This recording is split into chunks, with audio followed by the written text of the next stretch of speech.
Le Saint-Raphaël Var Handball a disputé ce week-end son 10e match au sein de l'élite française, la Star League.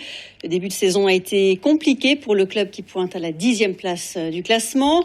Et c'est le moment de la remise en question et moment pour nous de faire le point avec Emmanuel Félix et Frédéric Serruli. C'est une victoire qui fait du bien au club de Saint-Raphaël Var Handball. Ce dimanche, face à Toulouse, les Varois se sont rassurés après un début de saison difficile. Seulement 4 succès en 10 matchs de championnat.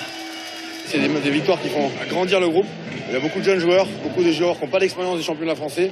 Et je pense qu'en début de saison, ça a été un peu plus compliqué tu vois, dans les moments importants. Et petit à petit, les joueurs s'adaptent et apprennent à élever leur niveau de jeu, tout simplement. Donc, voilà.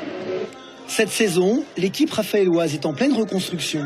Sur le banc, un nouveau coach, Benjamin Brault, en provenance de Nancy, qui est arrivé avec son adjoint. C'est une osmose à créer. Je crois qu'au fur et à mesure des matchs, on voit qu'on avance.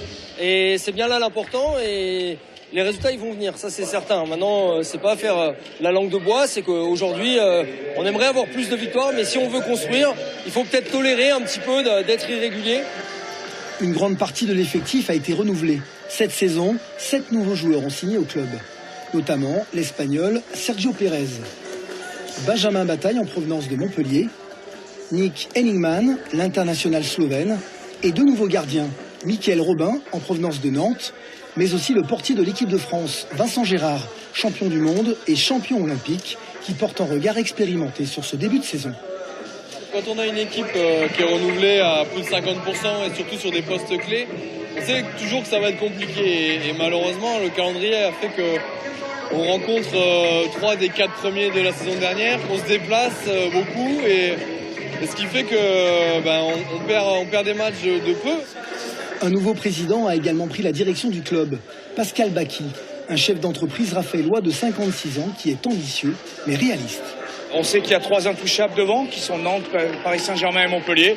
Après, tout est possible et on l'a vu en Coupe de France contre Toulouse, on l'a vu sur certains matchs. Tout peut être une opportunité. En tribune, les supporters sont confiants malgré ce début de saison compliqué. Ils sont hyper motivés. Les résultats sont plutôt en demi-teinte. Mais bon, Saint-Raphaël est très solidaire, donc on a toute confiance en eux. Ça joue bien. Il y a eu pas mal de renouvellements, donc il faut le temps qu'il y ait des automatismes qui se créent. Mais là, on voit que ça commence à prendre.